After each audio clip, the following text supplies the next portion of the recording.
जय हिंद दोस्तों, आप सभी का स्वागत है आपके अपने YouTube चैनल दबंग क्लासेस पर। तो दोस्तों, आज हम आप लोगों के लिए लेकर आए हैं मध्य प्रदेश वन रक्षक और जेल प्रहरी एग्जाम की तैयारी के लिए प्रैक्टिस सेट नंबर 8, जिसमें GK, GS, current affair, MP GK और साइंस के क्वेश्चन आप लोगों के लिए शामिल किए गए हैं, जो कि आपके आने वाले एमपी फॉरेस्ट और जेल प्रहरी एग्जाम में जरूर पूछे जाएंगे। तो वीडियो में लास्ट तक जरूर बने रहें। चलिए देखते हैं आज का फर्स्ट क्वेश्चन में आप लोगों से पूछा गया है, बजट 2023 के अनुसार व्यक्तिगत करदाताओं के लिए छूट की सीमा 5 लाख रुपए से बढ़ाकर कितने लाख रुपए कर दी गई है। तो आप लोगों से पूछा गया है, जो आयकर दाता हैं, पर्सनल या व्यक्तिगत करदाता हैं, उनके लिए छूट की जो सीमा है 5 लाख से बढ़ाकर बजट 2023 में कितने कर दी गई है। तो इसका जो राइट आंसर है वह है आप लोगों का ऑप्शन नंबर 3, 7 लाख रुपए कर दी गई है। तो ये काफी अच्छे से आप लोगों को याद रखना है, एग्जाम में जरूर पूछा जाएगा ये प्रश्न। नेक्स्ट क्वेश्चन की ओर बढ़ते हैं। नेक्स्ट क्वेश्चन में आप लोगों से पूछा गया है, टाटा स्टील चेस टूर्नामेंट 2023 का खिताब किसने जीता। तो इसका करेक्ट आंसर आप लोगों को बताना है। तो राइट आंसर आपका होने वाला है ऑप्शन नंबर 4, अनीश गिरी ने। टाटा स्टील चेस टूर्नामेंट 2023 का जो खिताब है यह अनीश गिरी ने जीता है। टाटा स्टील मास्टर शतरंज के 85वें संस्करण, कौन सा संस्करण था, ये 85वां संस्करण था। इसका जो खिताब है मेजबान देश नीदरलैंड के ग्रैंड मास्टर अनीश गिरी ने जीता है। तो अनीश गिरी जो है यह किस देश से संबंधित है, अगर आप लोगों से पूछा जाए तब आपका आंसर क्या होगा कि यह नीदरलैंड से संबंधित हैं। आगे बढ़ते हैं नेक्स्ट क्वेश्चन की ओर। नेक्स्ट क्वेश्चन में यहां पर आप लोगों से पूछा गया है, महात्मा गांधी ने किस वर्ष भारत से दक्षिण अफ्रीका की यात्रा की। 4 ऑप्शन आपको दिए गए हैं, राइट आंसर आप लोगों को बताना है कि महात्मा गांधी जो है भारत से दक्षिण अफ्रीका की यात्रा किस वर्ष की थी। तो इसका जो करेक्ट आंसर है वह है आपका ऑप्शन नंबर 2, वर्ष 1893 में महात्मा गांधी जी ने भारत से दक्षिण अफ्रीका की यात्रा की थी, तथा दक्षिण अफ्रीका से भारत की यात्रा 9 जनवरी 1915 को की थी। यह भी आपको याद रखना है कि दक्षिण अफ्रीका से भारत कब आए थे, तो आपका आंसर आएगा 1915 में वापिस आए थे। गए थे 1893 में, वापिस आए थे 1915 में। दोनों ही एग्जाम में पूछे जाते हैं, दोनों आपको याद होना चाहिए। नेक्स्ट क्वेश्चन में आप लोगों से पूछा गया है, निम्नलिखित में से किस समिति ने काले धन के उन्मूलन की सिफारिश की थी। राइट आंसर आप लोगों को बताना है कि किस समिति ने काले धन के उन्मूलन की सिफारिश की थी। तो इसका जो राइट आंसर है ना वो होगा आपका ऑप्शन नंबर 2, चेलिया समिति ने। चेलिया समिति ने काले धन के उन्मूलन की सिफारिश की थी और कर ढांचा में सुधार करने के लिए 1991 में प्रोफेसर राजा चेलिया की अध्यक्षता में इस समिति का गठन किया गया था। चलिए बढ़ते हैं नेक्स्ट क्वेश्चन की ओर। नेक्स्ट क्वेश्चन में देखते हैं आप लोगों से क्या पूछा गया है। तो यहां पर आप लोगों से पूछा जा रहा है, यदि आपने निम्न में से क्या किया तो आपकी नागरिकता रद्द कर दी जाएगी। तो 4 ऑप्शन आपको दिए गए और बताना इनमें से किस ऑप्शन में वह कारण दिया गया है जिसके कारण आपकी नागरिकता, भारत से आपकी नागरिकता रद्द की जा सकती है। तो इसका जो राइट आंसर है दोस्तों वह होगा आपका ऑप्शन नंबर, जल्दी बताइए, लगातार 7 वर्षों तक विदेश में रहना बिना घोषणा के, या हर साल भारतीय दूतावास को रिपोर्ट करके, लगातार 7 वर्षों तक विदेश में रहकर लेकिन भारत की जानकारी पूर्ण रहकर। अगर आप वफादार हैं तो बताइए चारों में से कौन सा होगा। तो आप कहेंगे ऑप्शन नंबर फर्स्ट आंसर होगा, लगातार 7 वर्षों तक अगर आप विदेश में रहते हैं बिना किसी घोषणा के तो भारत से आपकी नागरिकता को रद्द कर दिया जाएगा। नेक्स्ट क्वेश्चन की ओर बढ़ते हैं दोस्तों। नेक्स्ट क्वेश्चन में आप लोगों से पूछा गया है, पूर्व पीएम मनमोहन सिंह को किसने लाइफ टाइम अचीवमेंट अवार्ड से सम्मानित किया है। 4 देशों के नाम आपको दिए गए और पूछा गया इनमें से किस देश ने पूर्व पीएम प्राइम मिनिस्टर मनमोहन को लाइफ टाइम अचीवमेंट अवार्ड से सम्मानित किया है। तो इसका जो राइट आंसर है वह है आपका ऑप्शन नंबर 2, यूनाइटेड किंगडम ने पूर्व प्रधानमंत्री मनमोहन सिंह को लाइफ टाइम अचीवमेंट अवार्ड से सम्मानित किया है। नेक्स्ट क्वेश्चन की ओर बढ़ते हैं और यह भी आपका फरवरी 2023 का करंट अफेयर है, इसलिए आप याद रखेंगे। करंट अफेयर के क्वेश्चन में आपके लिए अपडेटेड लेकर आया हूं जो कि आपके एग्जाम में पूछे जा सकते हैं। नेक्स्ट क्वेश्चन में पूछा गया है, सतकंडा किला मध्य प्रदेश में कहां स्थित है। तो इसका राइट आंसर आप लोगों को बताना है। करेक्ट आंसर होगा ऑप्शन नंबर 2, दतिया में। सतकंडा किला जो है यह दतिया में स्थित है। इसे दतिया महल या दतिया पैलेस के नाम से भी जाना जाता है। इसका निर्माण जो है वीर सिंह देव के द्वारा कराया गया था, यह भी आप याद रखेंगे। आगे बढ़ते हैं नेक्स्ट क्वेश्चन की ओर। नेक्स्ट क्वेश्चन में देखते हैं क्या पूछा है। तो यहां पर आप लोगों से पूछा गया है, निम्नलिखित में से कौन सा मेला भमाबाद गांव में आयोजित किया जाता है। राइट आंसर बताइए।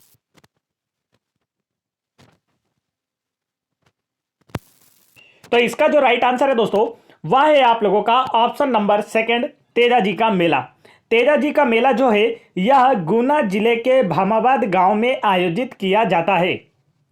इसके अतिरिक्त अगर नागाजी के मेले की बात की जाए तो यह नागाजी का मेला मुरैना में, हीरा भूमिया मेला ग्वालियर में और पीर बुधन मेला जो है कीरतपुर में आयोजित किया जाता है।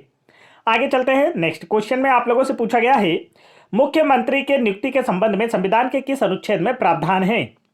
आप लोगों से पूछा गया है कि भारत में हर राज्य में एक मुख्यमंत्री होता है, तो उस मुख्यमंत्री की जो नियुक्ति है उसके संबंध में किस अनुच्छेद में उल्लेख किया गया है? तो इसका जो राइट आंसर है वह है आपका ऑप्शन नंबर सेकंड, अनुच्छेद 164। अनुच्छेद 164 के तहत मुख्यमंत्री की नियुक्ति जो है राज्यपाल के द्वारा की जाती है, यह भी आपको याद रखना है। और राज्यपाल की नियुक्ति कौन करता है अगर पूछा जाए तो राष्ट्रपति करते हैं। आगे चलते हैं नेक्स्ट क्वेश्चन की ओर। नेक्स्ट क्वेश्चन में यहां पर आप लोगों से पूछा गया है 1972 में भोपाल जिला कौन से जिले से बनाया गया था? चार ऑप्शन आपको दिए गए और बोला गया है कि 1972 में भोपाल को जिला बनाया गया। इससे पूर्व यह किस जिले का एक भाग था? तो इसका जो राइट आंसर है वह है आपका ऑप्शन नंबर फर्स्ट, सीहोर। 1972 में भोपाल को जिला बनाया गया। जिला बनने से पहले भोपाल सीहोर जिले की एक तहसील थी और भोपाल शहर का नाम जो है परमार वंश के 9वें शासक राजा भोज के नाम पर रखा गया है। भोपाल प्रेजेंट टाइम में मध्य प्रदेश राज्य की राजधानी है। नेक्स्ट क्वेश्चन की ओर चलते हैं। नेक्स्ट क्वेश्चन में आपसे पूछा है मीराबाई अछूत माने जाने वाली किस जाति के एक संत की शिष्या थी? किस संत की एक शिष्या थी, सॉरी।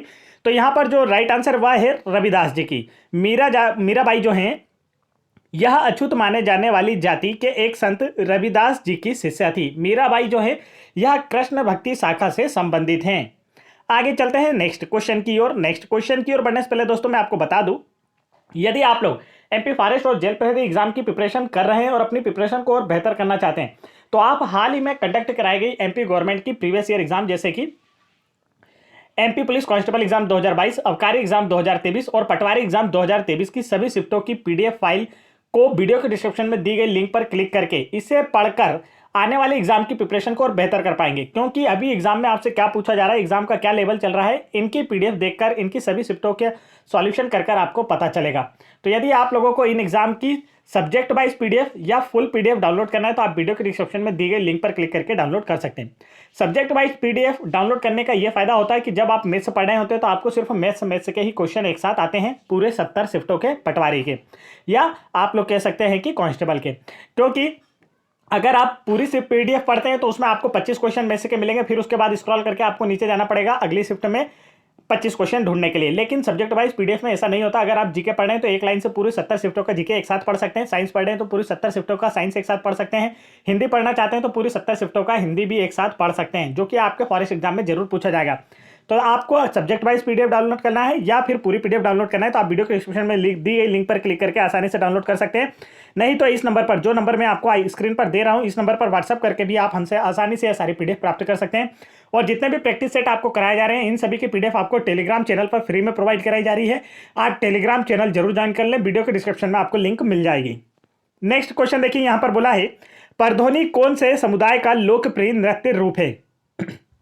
तो इसका जो राइट आंसर है वह है आपका ऑप्शन नंबर 4, बेगा। परधोनी जो है यह बेगा समुदाय का लोकप्रिय नृत्य रूप है।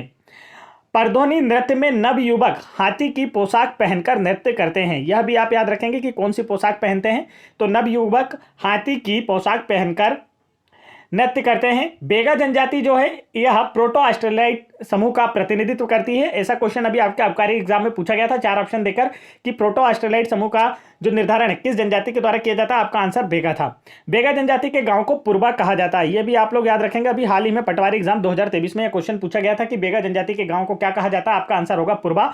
एमपीएसआई एग्जाम 2017 में भी यह क्वेश्चन पूछा गया था। आगे चलते हैं नेक्स्ट क्वेश्चन की ओर। नेक्स्ट क्वेश्चन में आप लोगों से पूछा गया है चैतन्य बंगाल के संत और समाज सुधारक थे जिन्होंने किस पंथ को लोकप्रिय बनाया?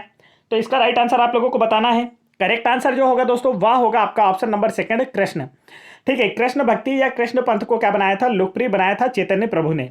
आगे चलते हैं नेक्स्ट क्वेश्चन की ओर। नेक्स्ट क्वेश्चन में आप लोगों से पूछा गया है समग्र शिक्षा योजना किस वर्ष शुरू की गई थी? तो इसका राइट आंसर आप लोगों को बताना है। करेक्ट आंसर जो है वह है आपका ऑप्शन नंबर 4, वर्ष 2018 में समग्र शिक्षा योजना शुरू की गई थी। आगे बढ़ते हैं नेक्स्ट क्वेश्चन की ओर। दोस्तों वीडियो पसंद आ रहा है तो वीडियो को लाइक जरूर करें। नेक्स्ट क्वेश्चन में पूछा है निम्नलिखित में से कौन एग्जाम वॉरियर्स पुस्तक के ब्रेल संस्करण का लेखक है? देखिए, एग्जाम वॉरियर्स पुस्तक के लेखक तो हमारे देश के प्रधानमंत्री नरेंद्र मोदी जी हैं, लेकिन आपसे पूछा गया है कि इसके ब्रेल संस्करण के लेखक कौन है। अब आप लोगों से क्वेश्चन थोड़ा सा एडवांस लेवल में पूछा गया है। तो ये ब्रेल जो है किसके लिए यूज किया जाता है? जो जन्मजात अंधे लोग होते हैं उनके लिए ब्रेल पद्धति लाई गई है पढ़ने के लिए। तो इसके ब्रेल संस्करण का भी जो विमोचन है किसने किया है? तो आपका आंसर होगा प्रधानमंत्री नरेंद्र मोदी जी ही द्वारा किया गया है। और इस पुस्तक के राइटर भी नरेंद्र मोदी जी ही हैं। नेक्स्ट क्वेश्चन में आप लोगों से पूछा गया है शिवेंद्र सिंह कौन से खेल से संबंधित हैं। तो इसका जो राइट आंसर है वह है आपका ऑप्शन नंबर 4 हॉकी से। ठीक है, ये जो क्वेश्चन है अभी आप लोगों से आबकारी एग्जाम 2023 में पूछा गया था, आपको याद रखना है शिवेंद्र सिंह किस खेल से संबंधित है, पटवारी एग्जाम 2023 में भी पूछा गया प्रश्न है। तो ये काफी इंपॉर्टेंट क्वेश्चन है, एमपीएसआई एग्जाम 2017 में भी पूछा गया प्रश्न है। तो 3 एग्जाम में ये क्वेश्चन अभी तक पूछा जा चुका है, आपके आने वाले हर एग्जाम में जरूर पूछा जाएगा, इसलिए बता रहा हूं मैं आपको वही क्वेश्चन करा रहा हूं जो आप लोगों के एग्जाम में जरूर आएंगे, तो इसलिए आप वीडियो को पूरा जरूर देखा कीजिए। इसका राइट आंसर है हॉकी। और शिवेंद्र सिंह जो है इनका जन्म मध्य प्रदेश के ग्वालियर में हुआ था। तो मध्य प्रदेश के खिलाड़ियों से रिलेटेड क्वेश्चन आपके एमपी कांस्टेबल एग्जाम 2022 और एमपी फॉरेस्ट एग्जाम 2000 जो आपका हुआ था 18-19 में, उसमें काफी ज्यादा पूछे गए थे, तो यह आप लोगों को याद रखना है। ठीक है, बढ़ते हैं नेक्स्ट क्वेश्चन की ओर। नेक्स्ट क्वेश्चन में देखिए यहां पर क्या पूछा गया है। तो आपसे पूछा जा रहा है बजट 2023 में किस वर्ष तक सिकल सेल एनीमिया को खत्म करने का लक्ष्य रखा गया है। तो बजट से क्वेश्चन काफी बनते हैं, इसीलिए मैं आपके लिए यहां पर लेकर आया हूं। इसका राइट आंसर आप लोगों को बताना है। करेक्ट आंसर जो होगा दोस्तों वह है आप लोगों का ऑप्शन नंबर 4, वर्ष 2047 तक सिकल सेल एनीमिया को भारत से खत्म करने का लक्ष्य रखा गया है। नेक्स्ट क्वेश्चन देखिए यहां पर आप लोगों से पूछा जा रहा है 1998 में मध्य प्रदेश के बड़े जिलों में से कितने जिलों का निर्माण हुआ था। तो इसका राइट आंसर आप लोगों को बताना है। करेक्ट आंसर जो होगा वह है ऑप्शन नंबर 2, 16 नए जिलों का। 1998 में मध्य प्रदेश के बड़े जिलों में से 16 नए जिलों का निर्माण हुआ था, जिसके बाद मध्य प्रदेश में जिलों की संख्या बढ़कर पहले 45 थी, 16 का जब निर्माण हुआ तो कुल मिलाकर 61 जिले हो गए थे। यह आपको याद रखना है। लेकिन जब 1 नवंबर 2000 को छत्तीसगढ़ राज्य अलग हुआ मध्य प्रदेश राज्य से, तो बाकी जिले छत्तीसगढ़ राज्य में चले गए और इन 16 में से मात्र 7 जिले वर्तमान मध्य प्रदेश राज्य में शामिल हैं। आगे चलते हैं नेक्स्ट क्वेश्चन की ओर। नेक्स्ट क्वेश्चन में आपसे पूछा गया है बसदेवा गायक हमेशा पीले रंग के वस्त्र पहनते हैं और उनके सिर पर किसकी मूर्ति रखते हैं। यह क्वेश्चन हमने आपको एमपीजीके की जो सीरीज चल रही है उसमें पढ़ाया भी है, आपने देखा होगा और आसानी से इसका आंसर कर पाएंगे। एमपीजीके के सबसे बेस्ट वीडियोस आप लोगों को चैनल की प्लेलिस्ट में देखने को मिल जाएंगे, जहां से आप लोगों के एमपी पुलिस कांस्टेबल एग्जाम और पटवारी एग्जाम में सारे क्वेश्चन पूछे गए हैं। तो इसका जो राइट आंसर है वह है आप लोगों का ऑप्शन नंबर 3 भगवान कृष्ण के। बसदेवा गायक हमेशा पीले रंग के वस्त्र पहनते हैं और अपने सिर पर भगवान कृष्ण की मूर्ति रखते हैं। बसदेवा जो है यह बघेलखंड का पारंपरिक लोक गायन है। यह भी आपको याद रखना है किस क्षेत्र से संबंधित है, तो आपका आंसर होगा बघेलखंड का पारंपरिक गायन है और यह हरबोले जाति के द्वारा गाया जाता है। इसमें श्रवण कुमार की कथाओं का वर्णन किया जाता है। आगे चलते हैं नेक्स्ट क्वेश्चन की ओर। नेक्स्ट क्वेश्चन में यहाँ पर आप लोगों से पूछा गया है नीलकंठ मंदिर और नीलकंठ महल कहाँ स्थित है, आप लोगों से ये पूछा गया है। राइट आंसर बताएंगे आप लोग। तो करेक्ट आंसर इसका होने वाला है ऑप्शन नंबर 2 मांडू में। नीलकंठ मंदिर और नीलकंठ महल जो है यह मांडू में स्थित है। मांडू जो है यह मध्य प्रदेश के धार जिले में स्थित है। इसे पूर्व में सादियाबाद, मांडवगढ़ या करीमाबाग शहर के नाम से भी जाना जाता था।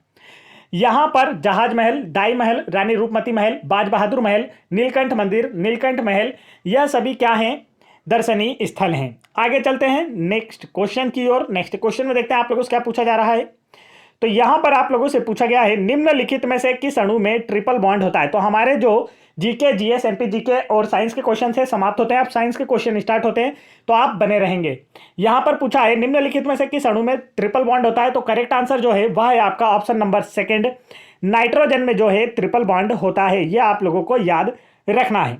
नाइट्रोजन जो है वायुमंडल में सर्वाधिक मात्रा में पाई जाने वाली गैस है। नाइट्रोजन का एक अणु कैसा होता है, तो यह द्विपरमाणविक होता है, N2 होता है, आप सभी जानते हैं।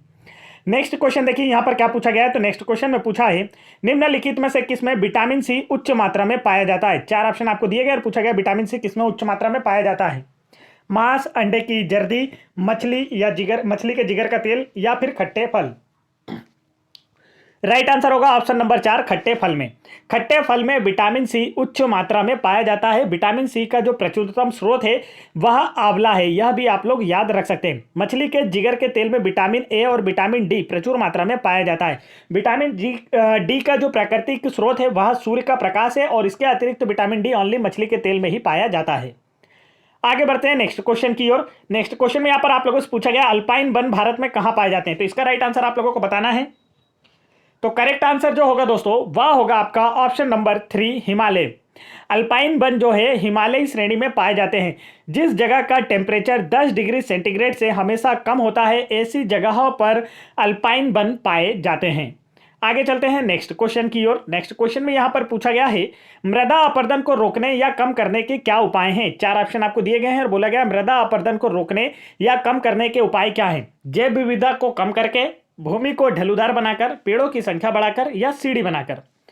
तो इसका जो राइट आंसर है ना दोस्तों वो होगा, आप अगर पेड़ों की संख्या में वृद्धि करी जाती है तो इससे क्या होगा, मृदा अपरदन कम होगा। मृदा अपरदन को रोकने में हम लोग काम कर सकेंगे, मतलब उसके प्रति कार्य कर सकेंगे, रोकने मृदा अपरदन को रोक सकेंगे। आगे चलते हैं नेक्स्ट क्वेश्चन की ओर।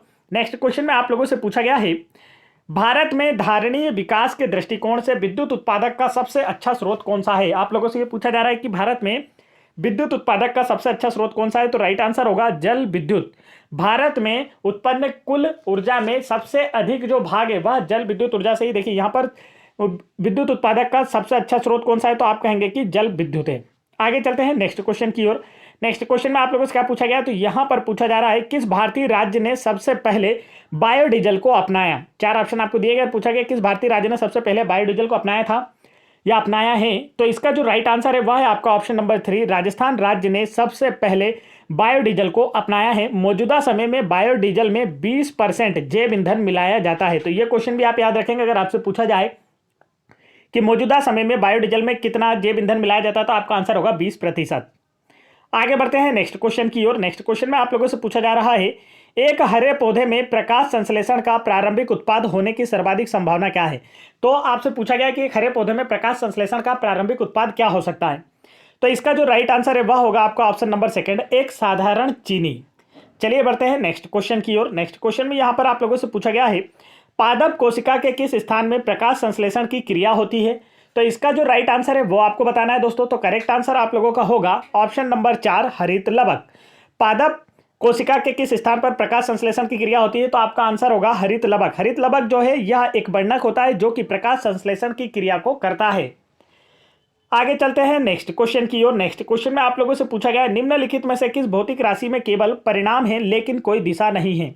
4 ऑप्शन आपको दिए गए और पूछा गया कि किसमें केवल परिणाम है और दिशा नहीं है। तो इसका जो राइट आंसर है ना वह होगा आप लोगों का ऑप्शन नंबर 2, गति में सिर्फ परिणाम होता है, कोई दिशा नहीं होती। गति अर्थात चाल जो होती है इसकी कोई भी दिशा नहीं होती। आप ऐसा चलते हैं या किसी स्पीड से, 30 की स्पीड से, कभी 40 की स्पीड से, किसी 50 की स्पीड से, तो इसमें क्या होता है, कोई एक निश्चित चाल नहीं होता है। इसमें केवल क्या माना जाता है, परिणाम होता है, दिशा नहीं होती है। नेक्स्ट क्वेश्चन की ओर बढ़ते हैं।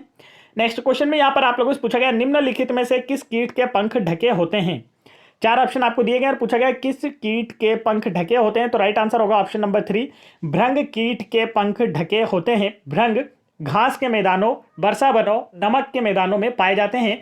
यह गोबर करने वाले जानवरों के अपशिष्टों का निपटारा करने में महत्वपूर्ण भूमिका निभाते हैं। चलिए आगे चलते हैं। तो दोस्तों यहाँ पर जो टॉप 30 क्वेश्चन हम आपके लिए लेकर आए थे वो हमारे समाप्त होते हैं और यहाँ पर हमने आप लोगों के लिए क्विज रखी जिसका आंसर आप लोगों को हमें कमेंट करके बताना है। आज की क्विज है नर्मदापुरम किस जिले का प्रथम नाम था। मतलब आप लोगों से पूछा गया कि किस जिले का नाम बदलकर नर्मदापुरम कर दिया गया, इसका आंसर आप लोगों को हमें कमेंट करके बताना है। वीडियो पसंद आया तो वीडियो को लाइक करना है। जितने भी पीडीएफ आप लोगों को दिखाई गई उन सभी को डाउनलोड करना है तो आप इस नंबर पर व्हाट्सएप करके या वीडियो के डिस्क्रिप्शन में लिंक दी गई है उन पर क्लिक करके आसानी सारी पीडीएफ डाउनलोड करके अपनी प्रिपरेशन को बेहतर कराने वाले फॉरेस्ट एग्जाम में सिलेक्शन ले सकते हैं। तो फटाफट वीडियो को लाइक करके चैनल को सब्सक्राइब करके बेल आइकन का बटन जरूर दबा लें। जय हिंद दोस्तों।